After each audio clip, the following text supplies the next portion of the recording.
Creepy TikTok couples are not a rare commodity these days, but what sets Cheryl McGregor and Kuran McCain apart is the 37-year age gap between the two. They make a living off social media by posting uncomfortable TikTok videos that nobody asked for.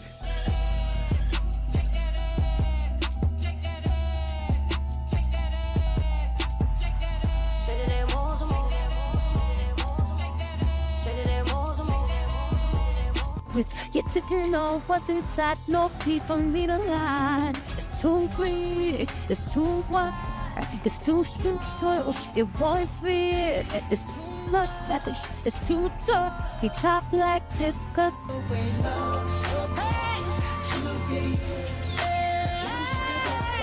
Apart from monetizing their controversial marriage, Cheryl might also be a because she allegedly met Kuran when he was just 15. And if that all wasn't grim enough, they were also planning on having a child together. Not naturally, of course, given Cheryl is over 60 years old and can't produce eggs. But instead of going the normal route of adopting, they decided to get a surrogate mother, and that went left pretty quickly.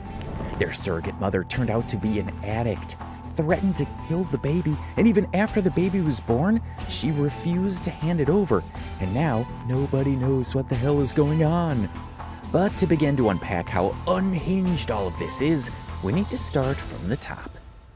Kuran was born in 1997 and Cheryl was born in 1960.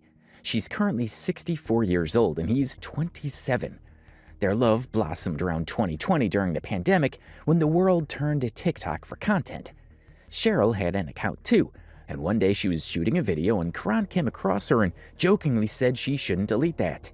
Cheryl then asked Kuran to make a video with her, and they started getting together to do it regularly. Yes, that's true. He helped made me feel better because he told me not to delete that, and I didn't, so I encouraged him to do a dance with me, and that's really how it started, from that dance. From that meet-cute, which birthed their TikTok relationship, she started to get comments from her fans asking her to take note of how Kuran is looking at her. She did, and Kuran came forward and professed his love. Comments, and they were saying, look how he looks at her. And I was like, oh God, I looked and I was like, oh my goodness. So it went from there, and then he came out. And I told her, yeah, go on, Kuran. I told her, hey, I got feelings for you. I don't know how long she didn't want to cross that line because she said friends should stay friends, but I was like, hey, we can cross that line. If you don't like it, we can take a step back. And we crossed that line, never went back. But they probably should have gone back. In fact, they probably shouldn't have crossed the line to begin with because she was already 60 years old at this point, and he was in his early 20s. It does seem that Kuran pushed for them to become a couple, and she was all too happy to go along with it. Kuran also seems to be the one who's more frisky regarding their unusual relationship. He says one night he slept and dreamt about her, and when he woke up, he was, in his own words, aroused. I asked her out and I caught feelings first. She gave me this dream. I woke up and I was just aroused, and I told her about it. Stop. We decided to make it into a relationship because we're both happy. The more affectionate of the two of us, I can't keep her hands off me. She get me aroused, I'm telling you, it happens so often. Lord, yo. Now, with that in mind, people have wondered whether it's Kuran who's exploiting Cheryl rather than the other way around. We'll explore that angle more later in this video, but Kuran did speed things up, proposing to Cheryl only 8 months later in 2021. He live-streamed the event.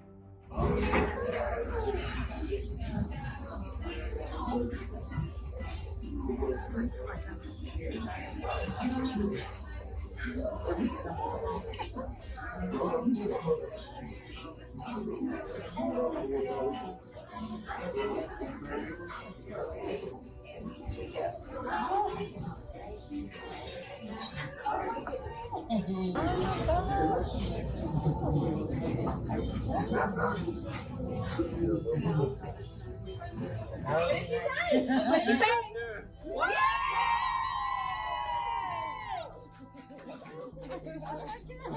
Okay, let's see what this is. Let me see on, girl, you gotta show it. Oh, we gotta see that. Oh,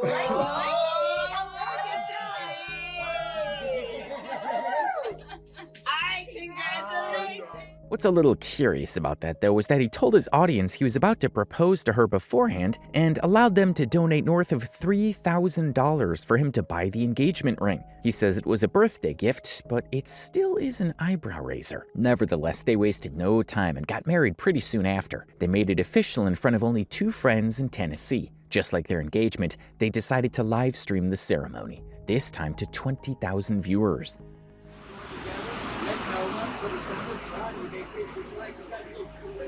Yes!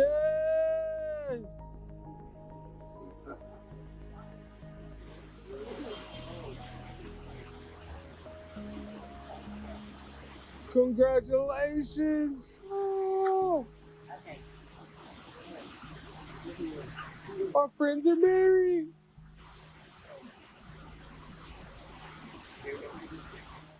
Cheryl and Kuran later revealed that they initially wanted to keep the ceremony a secret because of all the hate they were receiving online.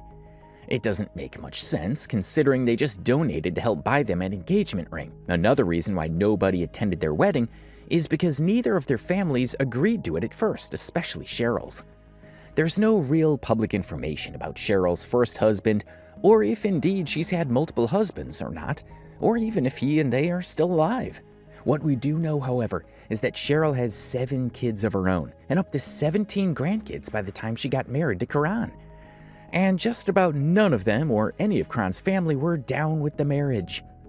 Cheryl even admitted that her family thought Kuran might be using her for money, and even after the wedding, only one of her kids is cool with their new stepdad. Unfortunately, no. It's been a battle with them. Us trying to prove to them that it wasn't a joke as well.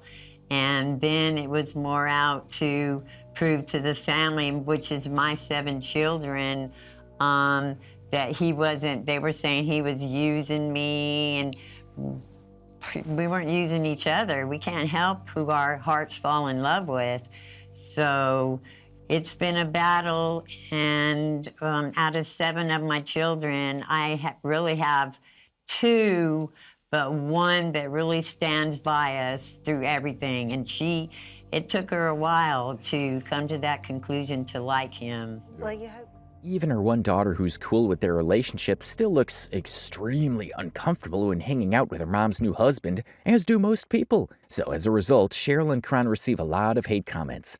A lot of them are directed towards Cheryl, and it definitely has an effect on her. We'll look into some of these comments later on, but on the surface, this seems unnecessarily harsh. Yeah, sure, the age gap between the 2 of them is extremely large, and most of their content seems to be bait, designed to enrage or shock people into engagement. But despite that, most of their viewers still recognize that they are 2 consenting adults, so they don't deserve to have such extreme hate coming their way just because of their weird decisions.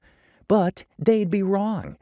A very important part of the Cheryl and Kuran love story that they tend to quickly gloss over is that they actually first met each other in 2012 when he was 15 and she was 53. So they've known each other since he was a child, and on top of that, Cheryl's son at the time was his boss.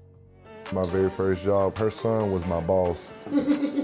She would always come up there and get food and speak to everyone there. It's pretty hard to ignore the power dynamics there.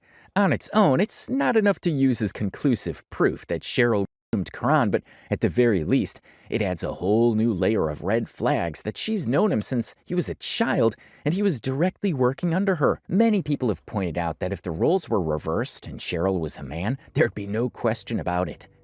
And there's also no question that there is some sort of psychological hold that Cheryl seems to have over Kuran. For one thing, Cheryl is the first and only relationship he's ever had, according to him. It's a fact that makes the whole situation a little bit more grim, as people claim that he latched onto an older lady without ever getting to know what a balanced and conventional relationship with somebody around his age looks like. For example, one of the first things he bought for Cheryl with their earnings was a brand new set of teeth. And we said, what have you spent your money on? And the first thing was you bought Cheryl some new teeth. Yeah, I had to. When me and Cheryl started, we had nothing. So starting from the bottom and growing, I told her I will make sure she has everything. She got new teeth, a new car, glasses. She lives a different lifestyle than when I met her because I said you were living for your kids, you wasn't living for yourself, so now it's time for you to live for yourself and treat a queen like a queen. A lot of viewers have claimed that Kuran is a hard guy to read, and that the reason for that is because their relationship isn't real. Initially, one of the more popular fan theories was that they weren't actually married and they're just using each other for content. The only substance behind this theory was the extremely small wedding they chose to have. But all in all, the theory holds a little water, as they've been together for years at this point, and we've unfortunately seen them kiss and a whole bunch of other stuff we'll be getting into soon. But another fan theory which got popular one time was that Kuran was being forced into the relationship and married Cheryl against his will.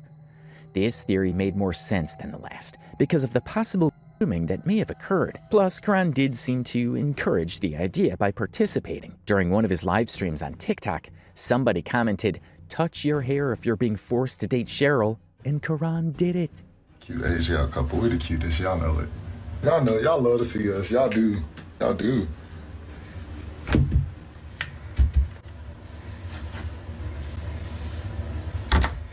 Yo, me and Cheryl finna eat. Hey. After that clip went viral, people wanted more clues. So on a different day, they asked him to wear red in his next video, and he did. Underneath Kawan's video, wear red if you're forced to do this.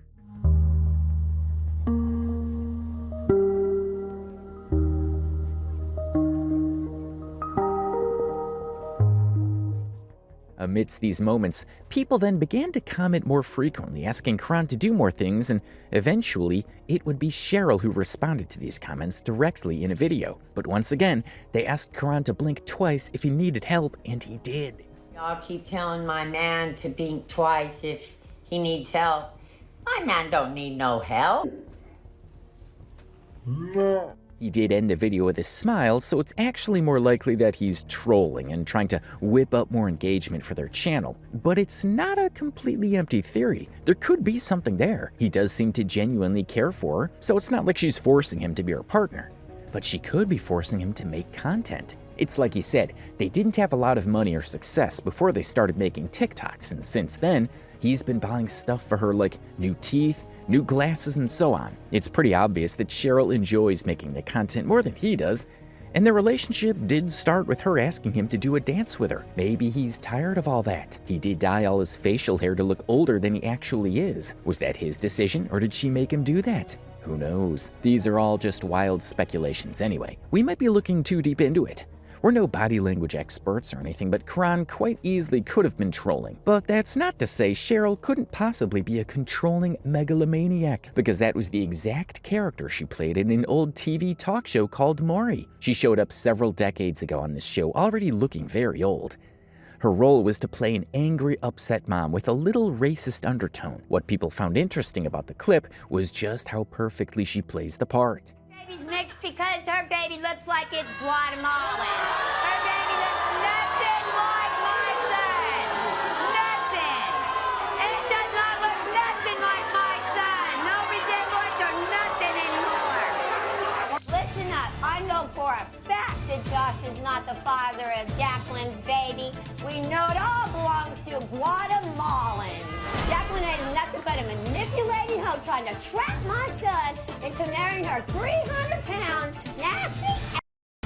Jacqueline trapped me into signing her baby's birth certificate, but there's no way I'm the father of her baby. When this test proves that my son Joshua is not the father of Jacqueline's Guatemalan baby, she can kiss my and my son.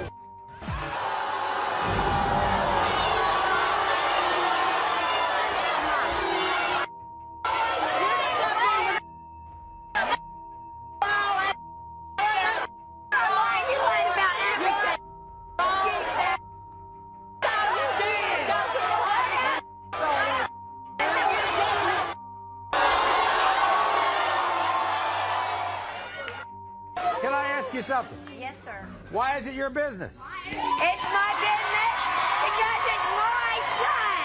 That's what's my business. It'll always be my business because he is my son and I will protect him and do what I can. But that's pretty much as dark as Cheryl's past gets. For the most part, she's really just an old granny who loves to be the center of attention. Unfortunately, however, Kuran's history gets a lot darker. He was arrested after getting involved in insurance fraud, where he intentionally caused car accidents for a profit. On November 15th, 2021, a police report titled, "Rome Man Intentionally Caused Wrecks Over a 4-Year Period to Defraud Insurers," revealed some damning truths for Kuran. The report read, "A Rome man was arrested Monday on accusations that he intentionally caused several wrecks over the past 4 years in order to collect insurance benefits," according to Floyd County Jail reports.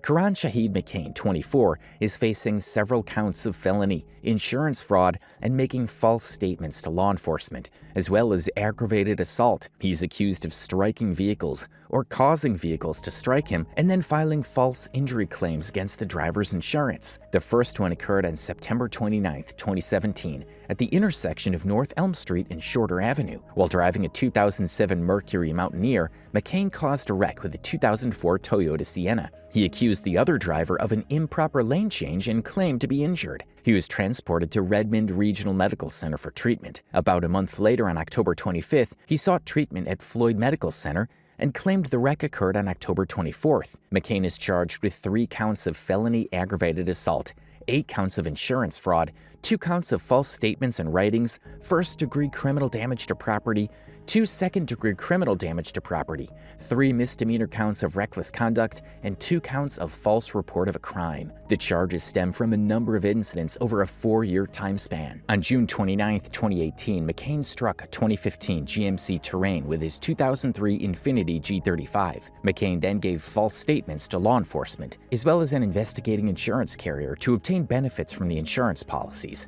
McCain also claimed injuries and sought treatment at Floyd Medical Center. While speaking to a Geico insurance agent about the incident, McCain's friend, Debron Ricardo Woodard, 32, claimed to be a witness and denied knowing McCain twice during the phone interview. Over a year later, on July 29, 2019, McCain was a passenger in a 2006 BMW driven by Woodard. While driving along Shorter Avenue near Curtin Street, he applied the brakes hard enough to cause a 2013 Toyota Sienna to strike the BMW from behind. Woodard and McCain then made false statements to the police and insurance carriers to collect the benefits. The two also claimed to have injuries from the wreck when reporting to the insurance carriers, but told officers they had no injuries. Woodard is charged with 2 counts of felony insurance fraud, 2 counts of false statements and writings in matters of government, misdemeanor reckless conduct, and false report of a crime. On August 11, 2019, McCain was driving the 2006 BMW when he intentionally struck a vehicle at the intersection of Shorter Avenue and Tamasee Lane. He then made a false report to law enforcement officers and insurance carriers in order to gain benefits from the policies.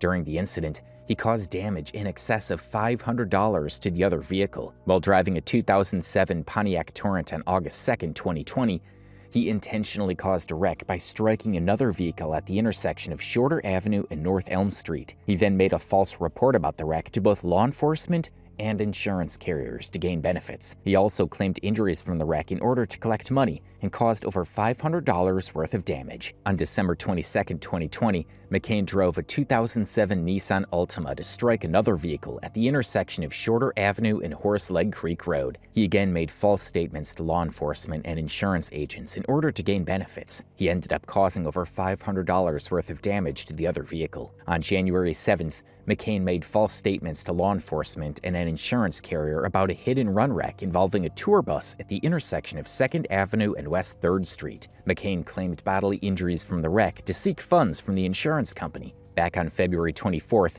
at the intersection of Shorter Avenue and Marigold Road, McCain struck a vehicle with intent to cause a wreck. He then made false claims to police and insurance carriers in order to gain benefits and collect money. McCain caused over $500 worth of property damage during the wreck. On May 30th, McCain caused another vehicle to strike his 2008 Nissan Altima in order to claim insurance fraud. He made a false report to law enforcement and insurance carrier in order to gain benefits. During the wreck, he caused $500 worth of damage. McCain was held without bond Monday while Woodard was released on bond. McCain had previously gone viral on TikTok for posting a video with his 61-year-old wife, Cheryl McGregor. The couple has 1.2 million followers on the social media platform. I know that was a really long read, but it's important to highlight because this is part of the Kuran and Cheryl equation that doesn't get enough light of day. Kuran is a serial scammer with a long history of arrests going all the way back to 2017. The nature of the crimes needs acknowledging too, as he's often putting his own life at risk to grift a couple $1,000s from insurance firms. And that last bit of the article is pretty important to acknowledge. Kuran continued to commit these crimes even after getting together with Cheryl and blowing up on TikTok. In fact, if anything, he seemed to be doing a lot more of these schemes in the first half of 2021 when Cheryl and Kuran first blew up on TikTok after getting together. All of this is to say, although Cheryl wasn't named in relation to any of those schemes, she sure as hell must have known about them. In fact, she would later team up with Kuran to do a couple of scams on their own. On the 29th of July, 2024, Cheryl and Kuran posted this video onto their channel. Hello. We're at the women's shelter that we got.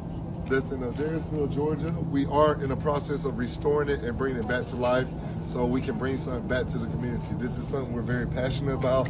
So we're going to take y'all and get y'all into what we have planned. According to them, they were buying this property they're standing in front of called the Future Storehouse located in Addersville, Georgia. The plan is to buy this 22,000 square foot facility and revamp it into a children's and women's shelter, providing services like free daycare, free clothing, free hygiene products, a state-of-the-art cafeteria, detox and rehab, Bible study, horse riding, a swimming pool, an exercise room and classrooms for GED prep, business classes and trade classes. This was certainly an ambitious move that seemed to come out of nowhere, and of course they wouldn't be able to achieve it without your donations. As you all can see, we have a lot of work to do. All donations are accepted and appreciated, even if it's just $1. We're also accepting any used women's clothes and children's clothes, babies' clothes, or all other baby products, toiletries, hygiene products, furniture, building material, and volunteers. We definitely need volunteers. If you're interested in volunteering, need community service, please go to our website and...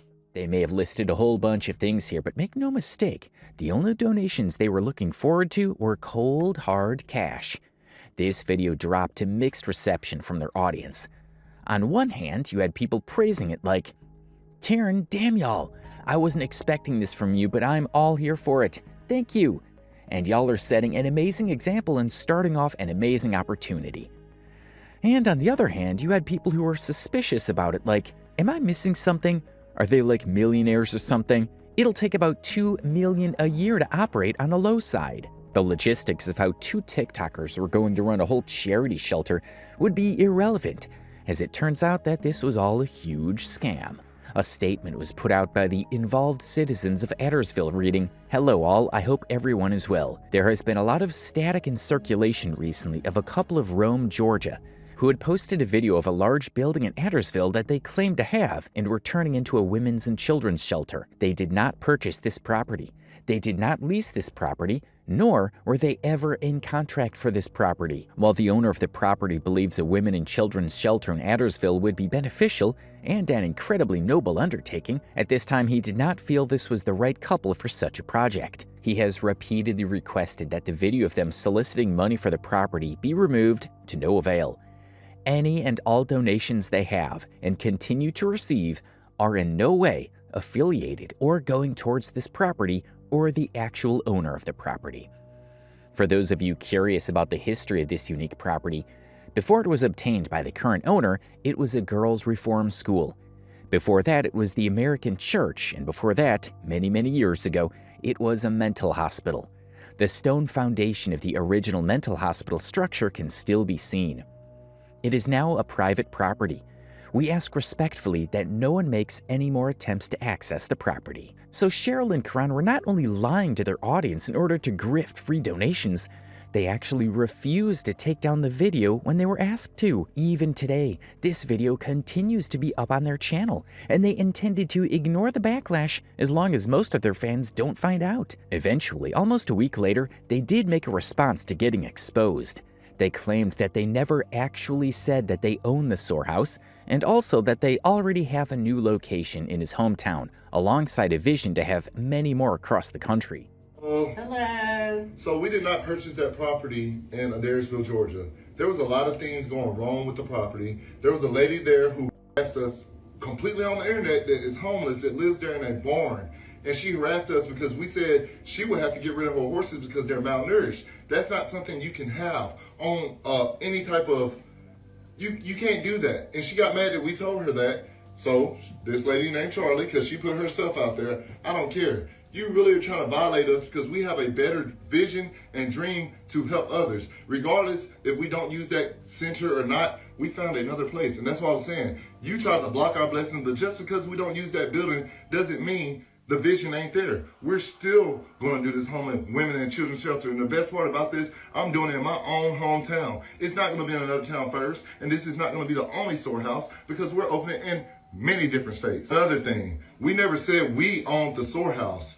We teamed up with SOAR Kids to advocate for storehouse. Because of the things we're going through with our surrogate and the things we have been going through, it has been emotionally draining. So therefore, we don't want no one else to do with what we're going through. A homeless person, a person who's fighting addiction, a person, anything. We want you to get help. So therefore, that's why we're giving back to the community. It offends me because y'all, oh, it's so many people dying. Oh, this fake, this ain't whatever. I don't care what y'all think. God's going to make a way and we're still going to deliver. There is no reason for them to bash us and doubt us because, yes, it's a process, but we never signed a contract with them. We had checked out the place. We wanted to renovate one, but the place had debt. The man wanted us to pay his loans and debts off and all this stuff. It came with a lot of hassle. So what we've been doing all week is working, finding a building. We've been going places, looking for sponsors. We've been doing a lot behind the scenes. And y'all don't know that because we haven't gave y'all an update because we've been so busy. But since y'all need one so badly, we're here. We're still going to do the storehouse. We're going to advocate for it because that's something we feel passionate about. Yes. That's something we love. And I felt like it's something I'm doing to change other people's lives. Like, I love giving back. And that's the best way we can. So at the end of the day, we don't care what none of y'all have to say. We're still doing this. We're going to advocate for it because we feel passionate enough to help other people out. Like, all these people got these platforms and so quick to judge and bash us. But what have you done with your platform? What have you done to give back to the community? What have you gave? Nothing. But you're quick to judge us and doubt us and all this stuff. It's okay. God got us. We're covered in the blood. So it don't matter what y'all got to say. We're still going to keep doing this storehouse and we're going to keep advocating because we're passionate about it. Kuran's tone here had very quickly shifted to being defensive, and he seemed to toss out every single explanation or excuse to see which one stuck. The main one being that he never said that they own the place is a straight-up lie, or at the very least, they never bothered to make that clear. Facebook post came out. They're basically gaslighting everyone and saying, we never said we bought that place. So let's take a trip down memory lane, shall we? And when I say memory lane, I mean they posted this like 6 days ago. Hello. We're at the women's shelter that we got. That's in Adairsville, Georgia. We are in the process of restoring it and bringing it back to life. Now, one of my friends on this app, Kimberly, posted a video sharing that Facebook post from the property owners. Only until then did they make this response video, and now they are threatening to sue her for defamation. Hello. So we did not purchase that property in Adairsville, Georgia. There was a lot of things going wrong with the property. There was a lady there who harassed us completely on the internet that is homeless, that lives there in a barn. And she harassed us because we said she would have to get rid of her horses because they're malnourished. On any type of, you can't do that. And she got mad that we told her that. So this lady named Charlie, because she put herself out there, I don't care. You really are trying to violate us because we have a better vision and dream to help others. I mean, I guess I must have missed a chapter because I don't know what lady they're talking about, but we're talking about this right here. This Facebook post from the owner of the property. You two said out of your own mouths, you got this property and we're in the process of restoring it. There's also the fact that they kept these two videos apart. The original announcement video that they made asking for donations went up on Cheryl's TikTok page, And 1 week later, the follow-up video, which was supposed to explain the truth of the situation, went up on Kuran's channel. So some people who saw the original video might not see the other one. It's almost like they want people to keep donating to their fake charity. Like I mentioned before, this is one part of the Cheryl and Kuran story that lots of people do seem to gloss over, and yet it's a crucial piece of their history. Kuran already had an extensive record with the police for several cases of insurance fraud and false statements. That's a criminal record that Cheryl must have known about, and now they're even trying to scam people together as a couple. They'll evidently do anything for money, including lie to their audience, and it's something we might see more of when we get into their surrogacy drama. I mean, we know that Kuran allegedly made a business out of deliberately getting into car accidents, so lying to strangers on the internet must be a whole lot easier. Speaking of, another one of their revenue streams would be their OnlyFans. Yep, pretty early on in their relationship, they capitalized on their growing audience to set up an OnlyFans account, where they charge you $11 a month to watch them do unspeakable things to each other. At first, people thought it was a joke or a lie, but Kuran started posting some of the content directly on Twitter. Today, that content is deleted from his Twitter page, but a link still exists in his bio that takes you straight to the OF page. Nobody knows how many subscribers they have on there or how much they make off of OnlyFans, but knowing how many people are on the internet, it's probably way more than it should be. Thankfully, they never mention their OnlyFans in any of their content, but the existence of one at all is part of the reason they get so much hate. A lot of couples have claim to the title, but Cheryl and Kuran might legitimately be the most hated couple on TikTok. Right from the beginning of their content creation journey, they get videos mocking them like this. What do we want more than anything right now?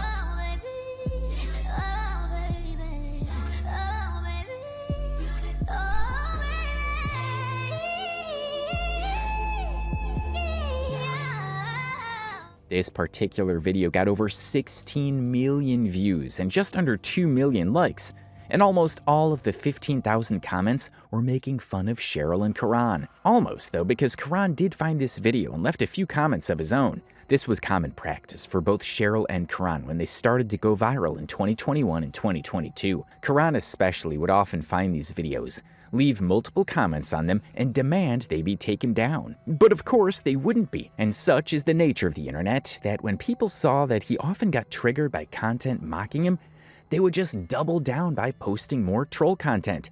Eventually, he learned not to respond. Kuran initially seemed to be the one more triggered by hate because he kept responding, but actually Cheryl is more affected by it. And 20 million likes, and we get like 10,000 hate comments a day. It's horrible. We can actually pull some up right now. He's trying to collect that insurance money. When you married the cast from The Walking Dead, don't be rough with her. You will break her bones. The most hateful stuff, it'd be like, they call her a zombie. You're dating a corpse, necrophiliac. How can you date your grandma? Do members of the public stare when you go outside? Oh my God. Yes. Everywhere. In public, we don't receive no hate like that. Like, behind the screen, you ain't gotta worry about it. You can hurt her feelings and watch her cry, and it'd be okay. And who gets the worst comments of between the two of you? Me. The negative comments affect me horribly sometimes. They make me cry. I can't handle some of it. A lot of this stuff is so hurtful. It makes sense that Cheryl is more affected by it because remember, her own kids don't agree with the relationship. All but one of them, of course. On top of that, seeing how vulnerable Cheryl and Kuran are to these comments, they start a running joke where every time they see Cheryl in a video, they pretend to be shocked that she's still alive. Cheryl's not dying no time soon. She's not dead. Not for long, though. Not for long, though. That's a messed up comment. It really is. People need to get a life and stop trying to take mine away from me. Grammy, stop hitting on your great-grandson. What's weird to you is normal to us. The comments got worse every year around Cheryl's birthday in July. Fans usually start a rumor that Cheryl passed away, and it never fails to go viral. I don't know why y'all keep making these posts every year when it's my wife's birthday that she died. That ain't funny. It ain't funny at all. Like, she living right here. It's her birthday. She finna get glammed up. dressed up, bad bitch vibes. I'm telling you, but that shit y'all got going on, y'all ain't ruin her day. Y'all trying to, and we not gonna let that happen. Like, my wife feeling good. She's 64. You can see I'm pretty much alive. Yay, enjoying my birthday. Sorry to disappoint you. But y'all got the wrong one. Stop trying to put somebody in the grave before it's even her time. And TikTok, y'all up for promoting that video and boosting it, knowing damn well it's not a credible source, but y'all let the world tell that she's dead when clearly she's alive. Y'all do this every year. I'm glad we got tough skin now, because at one point that would have hurt us. Now, we don't even give a f. Even on a video like that, they still get comments like, "Happy 100th birthday. I'm pretty much alive. My grandma is 74 and looks 10 times younger than her. It's like she's still here. Happy birthday, Queen." Despite putting on a tough face for the camera, Cheryl often gets overwhelmed by the hate. Y'all saying that I'm dead. I'm really alive. Alive more than some of y'all are, trying to live my life. But y'all are trying to put a damper on it by saying this. You're bullying, hurting me, my soul, my self-esteem, and much more. And people, my relatives, calling me a Jew and 12 o'clock in the morning. Want to know if I'm still alive. What? Still alive? I'm breathing just like you are? I don't get it. This needs to stop. It's not no joke, no prank. To be messing about death. You need to think about it really seriously. Do better. Do better. Stop hurting people by saying death unless it's true. And once again in the comments, the hate is the same. It doesn't even matter that she's crying.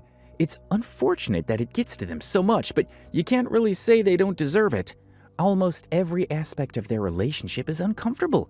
They have a criminal past, and they deliberately play into people's natural distrust of their relationship to create engagement. At the end of the day, if you post rage bait, you can't be crying about it when people respond with outrage. And the funny thing is, none of what we've covered so far has been responsible for their biggest controversy. Not the extensive criminal allegations, not the constant death rumors, not even the grooming allegations. No, what's brought this couple to the front of everybody's attention is their long and confusing search for a baby. Cheryl and Kuran's desire for a child, or as they like to put it, their surrogacy journey, has developed into a deep and confusing saga.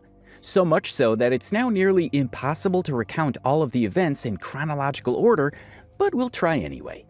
Cheryl and Kuran's desire to have kids is a component of their relationship right from the very beginning. They made several TikTok videos teasing the idea. I want more than anything right now.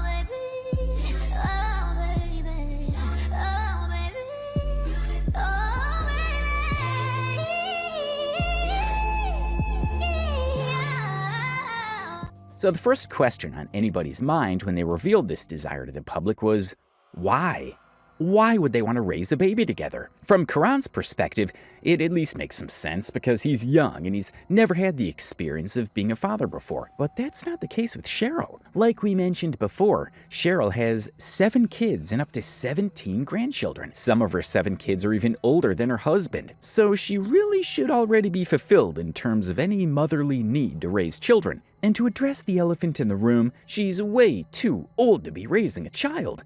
Before that child becomes a teenager, it's likely she'll be gone, and Kuran would have to be a single father. Cheryl simply does not have enough left in the tank to raise another child at her age, but she disagrees. They're very outraged. They said, I guess just because of my age, I can't take care of a baby. What? I've got more energy than probably half of these kids that are taking care of babies now, and I don't see it a problem. Cheryl might have you believe that she's a clean bill of health, but that's not entirely true. Yes, she's still got the energy to run around and do her TikTok dances, but she has had periods where she was in and out of the hospital. In one of their videos, Kuran even admitted that she's been diagnosed with COPD. Hello. Hello. I know a lot of y'all want an update on Cheryl's health, and she's actually doing pretty well. She's doing better than what she was when we went into the hospital. Like, she wasn't doing good, and we didn't realize that. That was a neglect of health on both our ends. Like y'all said, I should have been the one to be like, hey, baby, you need to go to the hospital. I did that part, but Cheryl felt like she told me they would admit me if I go in the hospital. And she was right. Her potassium levels were low, just like last time when this happened before. And they gave her steroids. They found out she had COPD, EKG, CAT scan. Everything was done right. So we're just grateful that she's here another day, and we found out the problem and what was going on, because we didn't realize or know what was going on with her. No, and I feel a lot better, and my health is really important that I neglected, and I'm feeling so much better about myself and my health, and hey, I'm back on the road to recovery. It was horrible. Never want to go down that road again, really. COPD stands for chronic obstructive pulmonary disease, and it's a common lung disease causing restricted airflow and breathing problems. It's sometimes called emphysema or chronic bronchitis. In people with COPD, the lungs can get damaged or clogged with phlegm. The disease has no cure and only worsens the older you get. People with COPD, like Cheryl, have a higher chance of getting other health concerns such as lung infections like the flu or pneumonia, lung cancer, heart problems, weak muscles and brittle bones, depression, and anxiety. Although COPD can be maintained, improved, and medicated, the condition has no cure and tends to be progressive. So yeah, Cheryl's health should be a concern in any plan to raise a kid. But then again, she has made videos where she's carrying her fully adult daughter by the hip at her old age, so maybe she's all good. Who knows? Bust down on the gang. Cardiana. I was home with my kid, Mamiana. Real I don't be with all that drama. Nah. Money, my business, I'm a bother. But regardless of whether or not she could stay alive long enough to properly grow the child, the question remains, why would she want yet another child after already doing that 7 times over? Is it because she wants a child with Kuran? We know she's way too old to get pregnant herself, so she can't carry his baby, so exactly how do Cheryl and Kuran intend to become parents? We are looking for a surrogate mother or adoption. Hey, how are you? Good, how are you? Good. I'm interested in somebody that is carrying a child, that cannot care for this child, that just wants to reach out to us. I would love it just like I love the rest of my kids. I'm really not worried about me having a problem being a mother again. Actually would have more time with this child than I did my other ones. I really don't care for a boy or a girl, but I'm excited because I've never had to experience this. I've never done any of this, and this is amazing doing it with my wife. Although she mentions both surrogacy and adoptions as options there, they seem to have only ever considered one of those options since 2022. By 2023, Cheryl revealed that they've tried surrogacy 3 times and failed. Had 3 surrogates, and right now we are looking for another one, and also maybe adoption. By 2024, we find out that they tried and failed with a 4th surrogate and ended up trying again for a 5th. It begs the question, at what point did they consider adoption then? They keep mentioning adoption as an option, yet almost after 4 years and 5 surrogacies, they haven't moved in that direction at all. You imagine the reason they want a surrogate so bad is because they want the baby to at least carry Kuran's genes, since there's already no chance for Cheryl. That's not for a lack of trying anyways. They allegedly did ask one of Cheryl's daughters to donate her egg, and she of course refused. We imagine it's Ashley, since she's the only one of Cheryl's 7 kids who still even talks to her mother after her marriage to Kuran. And even Ashley has an awkward reaction when told by her 63-year-old mother that she's planning on giving her a new baby sister. Baby, do you think it would be a problem? No, it wouldn't be a problem. So you're ready to welcome in another sibling? Yeah. I'm ready to have another brother or sister.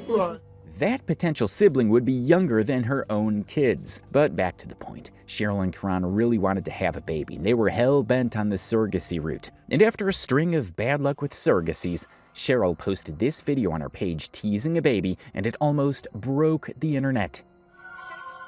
I don't give a I got my mind made up. After gaming the audience for engagement, however, they did explain the situation in a follow-up video. Yes, we are having a baby, but Cheryl is not pregnant. That's a lot of things that y'all don't understand. We have a surrogate. A surrogate is someone who carries the baby for someone who's incapable of having children. So I have no eggs. So his sperm and our surrogate's eggs is how we are getting our baby. It's a traditional pregnancy. So we're not using Cheryl's eggs at all. No, will not have her DNA, but the baby will call her mother. I will be the father. And I will be adopting the child when she has it. So that's basically the touch around with the surrogacy. Cheryl is not pregnant though. Y'all keep getting that wrong. I'm not pregnant. Yeah, I mean, I shoot the club up, but you know, it miss, I guess, you know? So, but that's not, it's okay. My eggs are dry, don't have any more. So this is the only way we're gonna have a baby, and hey, why not? I'm just excited. I'm telling you, I'm excited to be a dad. Like, you just don't know. It's awesome. I'm excited too, very excited. And just as they answer a few questions, some others rise up. He called it a traditional pregnancy rather than an artificial insemination. So does that mean Cheryl gave him a pass to sleep with the surrogate mother? Or did Kuran just use the wrong words? Given that they claim to be going to a clinic regularly, we're going to give them the benefit of the doubt that it's the latter. The comments on this video were, as usual, a mixed bag. You will make a wonderful grandma. You're gonna be such an amazing grandma. You all really had to explain it to the people in the back. So happy for you all. The name of their surrogate mother is Taylor Owens. And although they regularly mention a doctor and a clinic that they visit, they didn't go through the normal due process for this baby. Very important. That'll be relevant later when everything starts to go wrong. For now, it's happy times for Cheryl and Kuran as they made another update, in which they announced a date for their gender reveal. Hello! Hello. So, we're fixing to be going to the doctor in the next week, and we're going to find out the gender of our baby. But we're not going to find out until our gender reveal, which is coming up in the end of June. And we're also going to have the Close Friends Tour. Our Close Friends Tour is about to start. We need to know what locations y'all want us to come to. Because every time we have one, it's going to be brunch, it's going to be a podcast going on, special guests, and you get to meet us. Yes. And we'll be having merch there also. So let us know what cities y'all want us to come to, because we're coming. We announce our dates on June 10th. So y'all will be knowing soon. So, you know, let us know. But we're excited about this doctor appointment because we get to know our baby gender. Like she said, we won't know personally, but it's ready. It's on the roll. But from here, the cracks begin to show. Out of nowhere, Kuran made a video whilst crying, stating that the surrogate mother was actually addicted to illegal drugs and substances. But even worse, the surrogate texted him on Father's Day saying that she didn't want to have the baby anymore. I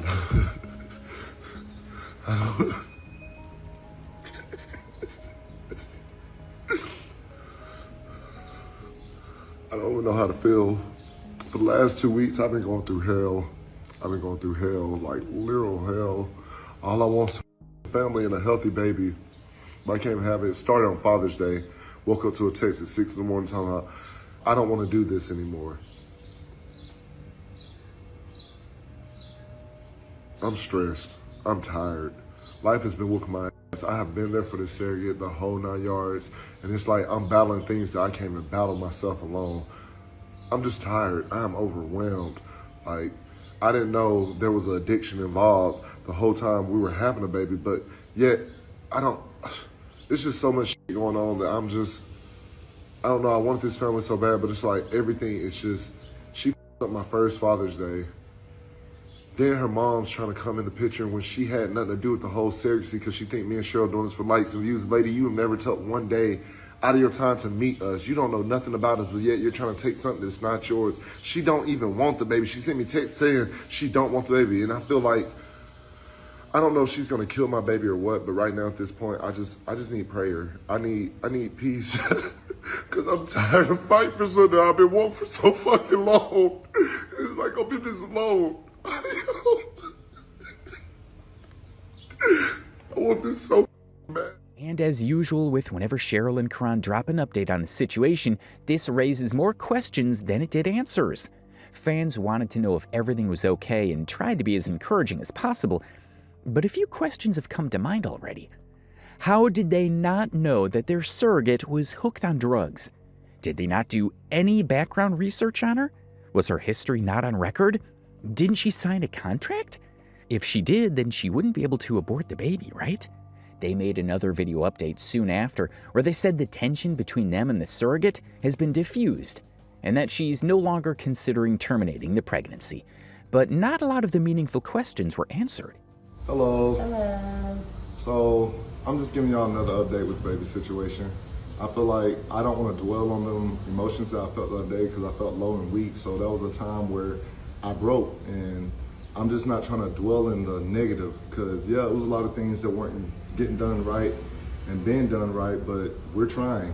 At the end of the day, we're going to keep going because, hey, the baby's still healthy. It's still processing very slowly, but we have to take it one day at a time. So I'm not going to dwell on the negative and just be, oh, what if? It's in God's hands now. Yes. And we cannot control what's going to happen. So at the end of the day, I have good faith that everything's going to move a lot better because, yeah, that was a cry for help. And I hate to do things like that, but hey, it worked. It got us better communication. It got us better social skills with her. And it's like everything's moving accordingly. Like, so we just got to keep our head up and take it one day at a time. And we're just not going to dwell on the negativity because as far as I'm concerned, everything is moving a lot better than what it was. I'm not trying to disclose too much more information, but we're doing better, and everything's been abided by the contract, so that's all that matters. But it's still coming. We don't know yet, but it's coming. In the meantime, they lent more validation to the growing theory that they were only getting a baby to use it for content as they filmed themselves going shopping for baby items. I can't wait. We have that little baby, and it's gonna be like, I'm a father. You say something? Yeah. This is good, right? Yeah, I'm gonna go. Seemed to people that they love the idea of having a child more than the actual child. But anyway, the gender reveal came along in July and they made a great big spectacle out of that too.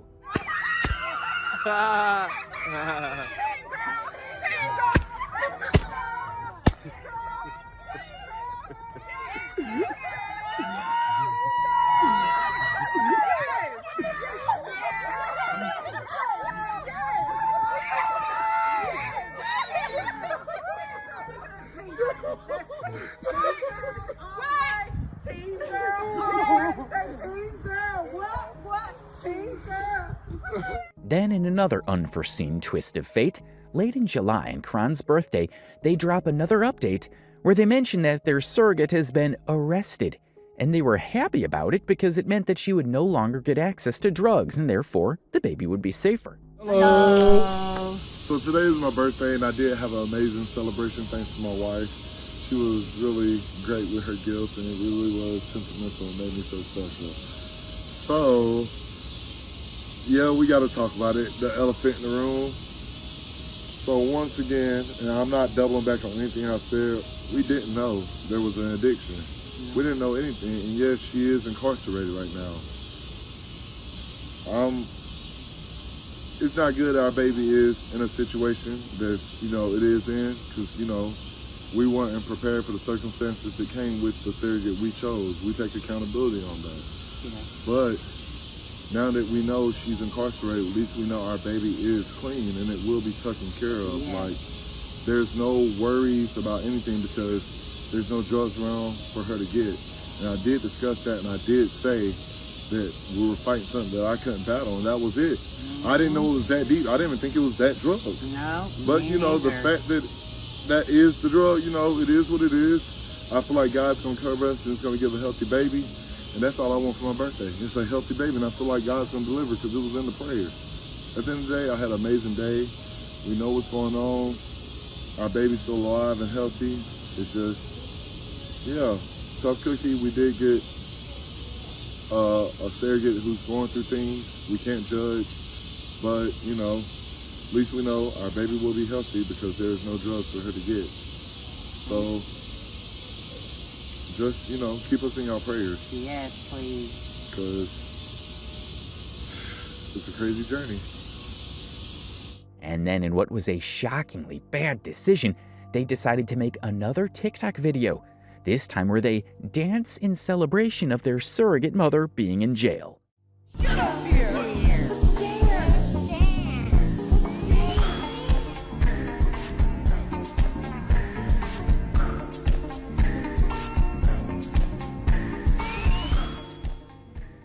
If you don't understand why this is a bad decision, well, let's lay it out. For one, they didn't go through the correct process in picking out this surrogate. Secondly, given that she was previously contemplating aborting the baby, according to them, the last thing that woman needs is anything that would stress her even more, like legal troubles, for example, and thus encourage her to go through with the abortion.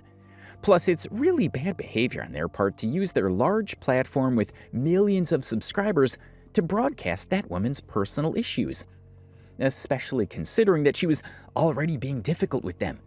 In response to this, she might do something extreme like decide to end the pregnancy or decide to keep the baby for herself. And wouldn't you know it, that's exactly what happened. I'm tired at this point. Literally, it seems like every day I have to go something with this whole surrogacy journey. And that's why I'm like pissed, because it's like, this isn't the pretenses you came on with. And the fact that you're trying to keep my child from me, like, and you can't say you're not, because you got an Amazon registry and you put baby stuff on there. Like, we don't need help from you getting stuff for our daughter. You're not even naming her what we want to name her. You're trying to, like, I don't know what you're trying to do. And it's the weirdest thing, but the pretense you came on ain't the same thing you're giving to the world. The same stuff you're telling to the internet is not all factual. And I'm going to state it. Like, here we go. And so this is where Kuran goes into detail, revealing texts and narrating the story of how he met the surrogate. He showed texts that proved she was the one who offered to be the surrogate. And furthermore, he revealed that she's been asking him for a lot of money when she initially promised she wouldn't. I am someone who cares about what goes on in people's life. But fertility issues is something we struggle with because Cheryl's age. That's something that we can help. Life happened. But at the end of the day, you hit me up on that knowledge. And you stated you would do it free, you stated all that stuff. You stated you wouldn't ask me for money, you wouldn't do none of that. But yet, here we are. That was in September, this was in October. Do you have any idea when you want to start this process? October, I said, I will contact you on Monday with the info. Okay, October came by, we talked about what we had planned, what we had, the producers, all this stuff. We had things that were coming our way. So I reached out to her, and she was just like, I'm just now seeing this. It's okay, we're trying the upcoming months after New Year's in case you want to drink. We didn't know what she was going on. You know, if you want your own life, you want your own personal life, this is our fault once again. We didn't go through a surrogacy clinic, and that's our own fault. I accept that. Okay, but at the end of the day, I was trying to be a little lenient. Hey, you know, if you drink or whatever, get it out the way before you have the baby. That's what I was doing. But here we go. She said, I don't drink, and okay, whenever y'all are ready, I'm ready. I don't drink anymore anyways, left my ass off. Hey, when's your next cycle? This is where she said around the 12th. I'm out, just so y'all know. I don't have my phone yet, but I just got released yesterday. There was no way for us to know any of that. So she gets out, she comes over, you know, we talk. We had a few talks before we even decided to start inseminating. So let's fast forward to the day we start. Well, we'll say that for part 2. Yes, addicts do overcome their addictions. That's the thing. Everyone has addiction, whether it's social media, whether it's drama, whether it's anything. Everyone has an addiction. But addicts do overcome. I'm not bashing your sobriety at all, but I feel like what you're doing, because you didn't have this with your first baby, and you told me this, I don't care. You said you didn't have all the love and support that you wanted. You're using my baby, using us to get what you want out of life. And that's messed up, because at the end of the day, you hit us up on genuine shit, and now you're trying to recant it and take with something that you didn't even want. I have the videos and the message. We're going to say that part 2, because it's going to keep going. Like, it's literally a cycle of abuse. Like, money, all that. Like, the money I spent, I even, like, that's the thing. I'll let y'all live with us for a month and all that. And that's the thing. We're going to save everything for part 2. But the fact that you're using my baby for your sobriety, for your come up, for your everything, that's horrible. That's horrible. You could have changed your life at any point in time, but you waited till 4 months later after you're already pregnant to try to do that. And then you're trying to ride the camel's back of our wave. Like, that's weird. Like, no, I don't care about fame, clout, none of that. I don't give a shit about shit. I live my life on Front Street. And you're literally out here selling lies just to get sympathy for your baby. And that's the thing, you weren't able to do this for your first child, but you're trying to do it for my child. We can do everything we possibly can for that baby. We can do that and more. We took care of you when you didn't have a place to go. Like, that's the worst part. Like, you're trying to take a part of me that I would never sleep with you a day in my life. I would never give you the time of day with me. I would never done any of that, but yet you're trying to take a part of me that takes two. You're not the second one that I would even give a child. The only reason I gave you a child because you said you would carry it for us, and now you're trying to take the baby from us. That's shitty. That's shitty. And the thing about it, you didn't get clean until you was... He claims she's using his baby to fund her newly found sobriety. And when asked if he had any legal documents he could fight with her, he responded in the comments, "Yes, we do. A judge will uphold the contract." I'm tired at this point. Literally, it seems like every day I have to go something with this whole surrogacy journey. And that's why I'm like pissed, because it's like, this isn't the pretenses you came on with. And the fact that you're trying to keep my child from me, like, and you can't say you're not, because you got an Amazon registry and you put baby stuff on there. Like, we don't need help from you getting stuff for our daughter. You're not even naming her what we want to name her. You're trying to, like, I don't know what you're trying to do, and it's the weirdest thing, but the pretense you came on ain't the same thing you're giving to the world. The same stuff you're telling to the internet is not all factual, and I'm gonna state it. Like, here we go. So this is part one of our surrogacy journey. This is how it all started. This is the beginning to the end. So this is part one. I don't know how many parts it's gonna be, but you know, let's get into it, because I didn't go looking for a surrogate. The surrogate reached out to us. At this point in our life, me and Cheryl was content with not having a baby. We were at the point where we were gonna give up and say, it's okay, you know, we're done trying, because we done had 5 surrogates at the point. Well, she's number 5. But, you know, this is how I'm looking for a surrogate. I seen it on Snapchat, which Snapchat created a lot of lies about me and Cheryl, but you know, just now, and I want to know, blah, blah, blah. You all about the money. That's not how this works. So with me saying that, I was basically saying, Snapchat told everyone that we made $3 million. Me and Cheryl has never even made $3 million. We haven't even made it close to $3 million. We haven't done none of that. But yet, it was promoted that we made that, so therefore, people thought that. Anybody hit me up in that time, asking to be a surrogate, I cut off. Blatantly, I wasn't trying to be rude, but I know exactly where they were coming from, because they had to see that video. If they genuinely cared, there's different ways of hitting us up, but you don't have to pay me. I have insurance. LOL, I couldn't have a baby for the longest, and it sucked. I just figured because we already know each other that, kind of, I wouldn't ask for any money. I'm insured. Just thought I'd reach out if you guys were still looking. Plus, I'm tall. That's a plus. Oh, sorry, it sounded insensitive. I didn't really know how to come about it. I was just watching the story on Snapchat. Thought I could help her out. I know how it feels to struggle with fertility. I am someone who cares about what goes on in people's life. But fertility issues is something we struggle with because Cheryl's age. That's something that we can help. Life happened. But at the end of the day, you hit me up on that knowledge. And you stated you would do it free. You stated all that stuff. You stated you wouldn't ask me for money. You wouldn't do none of that. But yet, here we are. That was in September. This was in October. Do you have any idea when you want to start this process? October, I said, I will contact you on Monday with the info. Okay. October came by. We talked about what we had planned, what we had, the producers, all this stuff. We had things that were coming our way. So I reached out to her, and she was just like, I'm just now seeing this. It's okay. We're trying the upcoming months after New Year's in case you want to drink. We didn't know what she was going on. You know, if you want your own life, you want your own personal life, this is our fault once again. We didn't go through a surrogacy clinic, and that's our own fault. I accept that.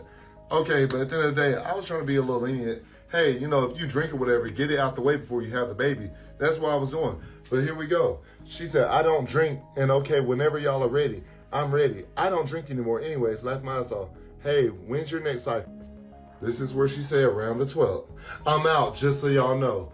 I don't have my phone yet, but I just got released yesterday. There was no way for us to know any of that. So she gets out, she comes over, you know, we talk. We had a few talks before we even decided to start inseminating. So let's fast forward to the day we start. Well, we'll say that for part 2. Yes, addicts do overcome their addictions. That's the thing. Everyone has addiction, whether it's social media, whether it's drama, whether it's anything. Everyone has an addiction.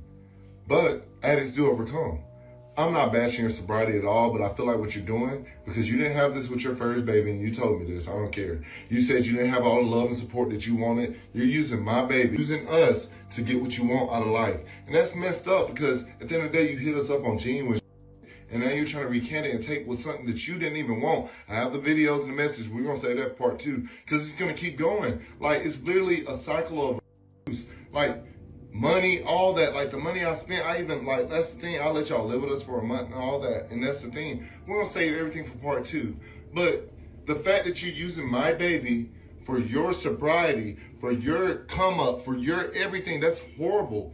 That's horrible. You could have changed your life at any point in time, but you waited till 4 months later after you're already pregnant to try to do that. And then you're trying to ride the camel's back of our wave. Like, that's weird. Like, no, I don't care about fame, clout, none of that shit. I don't give a shit about shit. I live my life on Front Street. That's shitty. And the thing about it, you didn't get clean until you was with my baby. That's the thing you seen. Oh, I got a chance of life. I got a second chance after I've done so much in my life. I can him over again and the world over and him over and like, that's all you want to do is people over. But all I did was give to you. I gave to you. I didn't want to fight. I didn't want to battle. Every time you asked for money, I gave it. When you needed food and you were starving and begging me for food, I brought it to you, even though I didn't have to.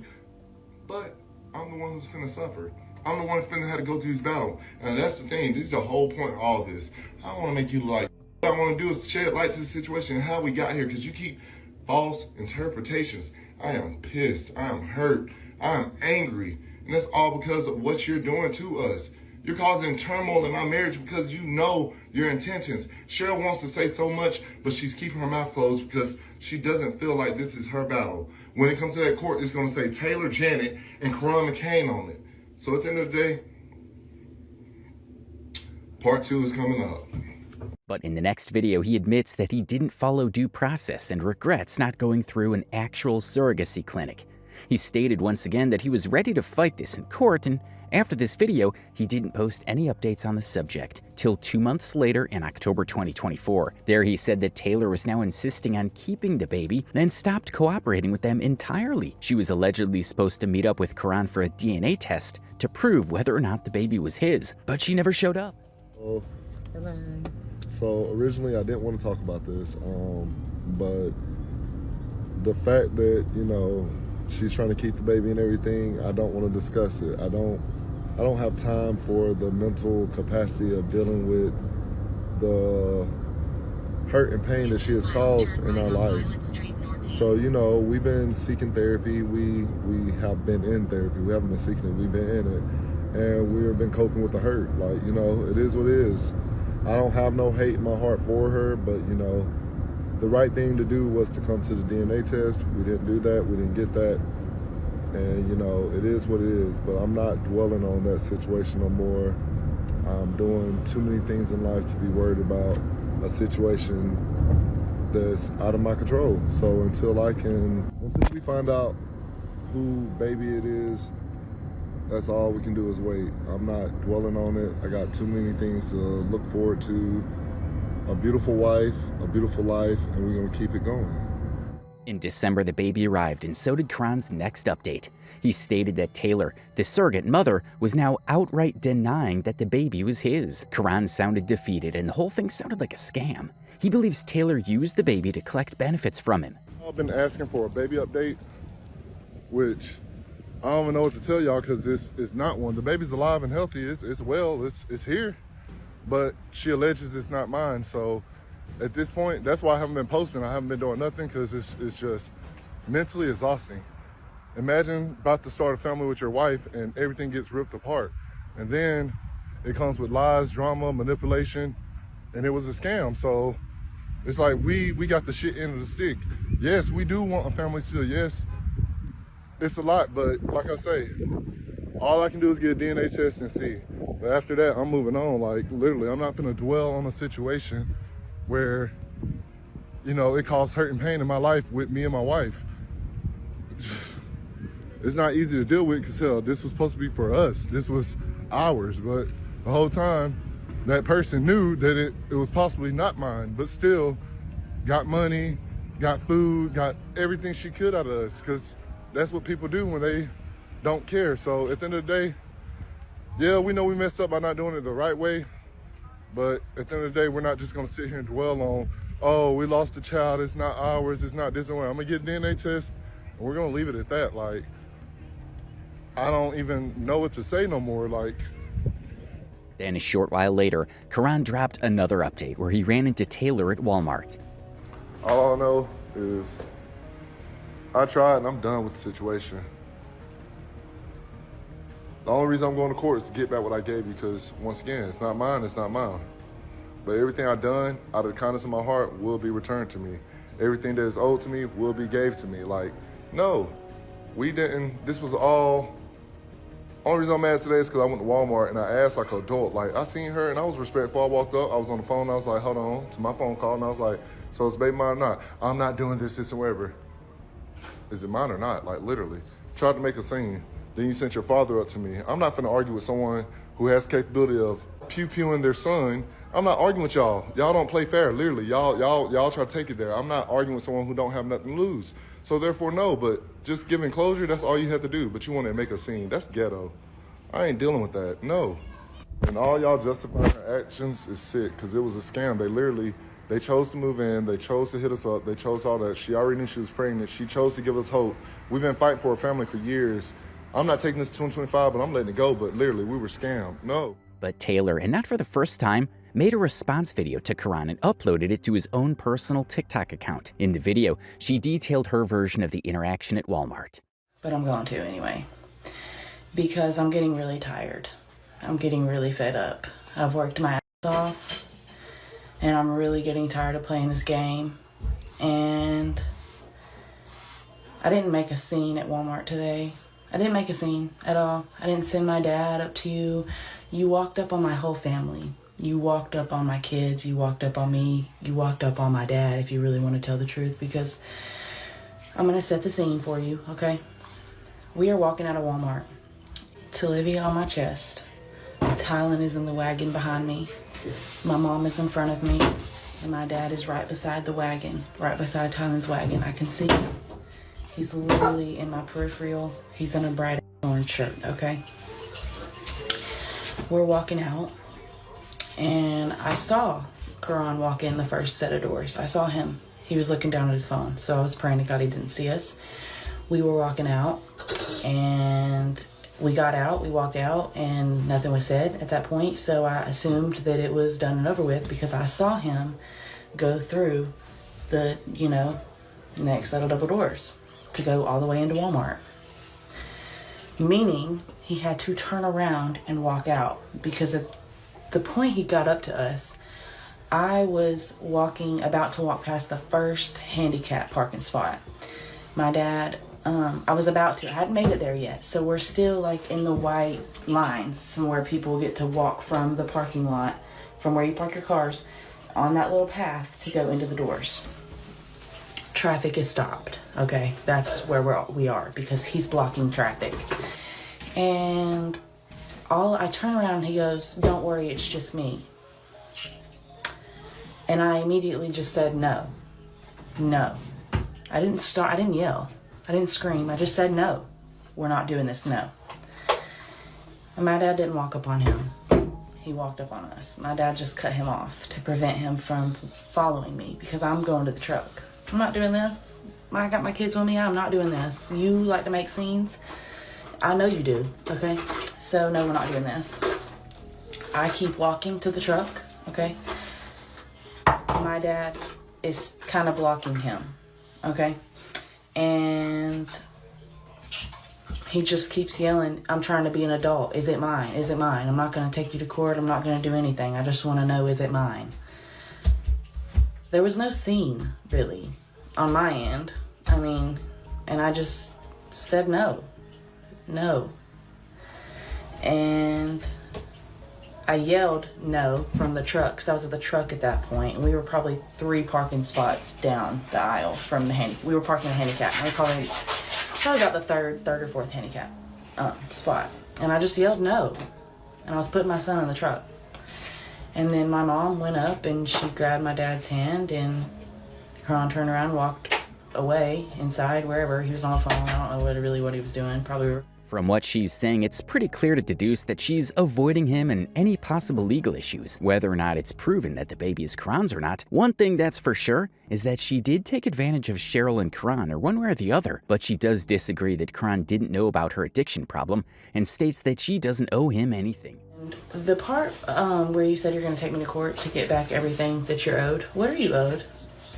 You've come on here and you've done nothing but lie. Really? Because you didn't know I was an addict? Yeah, you did. So much so, and I've been so quiet. And I'm probably going to regret saying this. But you know what? I'm getting really tired. I'm getting really tired. I'm getting really fed up with this game. I worked my ass off to get sober. I worked my ass off to be the person that I am today. And I'm just so tired of you. I'm so sick of you. And you literally used with me the entire time that I stayed with you. The entire time. The entire time. So, and you came on here and you bashed me. And I took accountability. My son's playing behind me. I took accountability for everything. Everything that I used, that I did not make good decisions, that I was in active addiction, yada, yada, yada, yada. You knew that. You knew that. You came on here and you acted like you didn't know. Yeah, you did know. You knew. Anyways. That's it. Now that is the very last update we've gotten on the situation so far, and it's looking like it's going to be settled in court. It's almost impossible to analyze it beyond what we've been told by both sides. There's obviously some degree of lying being done by both of them, which makes it hard to come to a conclusion on the matter. At the end of the day, the most important person in this situation is that baby, and it may well prove to be a blessing in disguise that she doesn't end up with Cheryl and Kuran, given everything surrounding them. As if being a TikTok couple wasn't bad enough, Cheryl is quite possibly a groomer who married a man she met when she was 50 and he was 15, and Kuran has an extensive criminal record involving scams. That's no environment for a baby to be raised.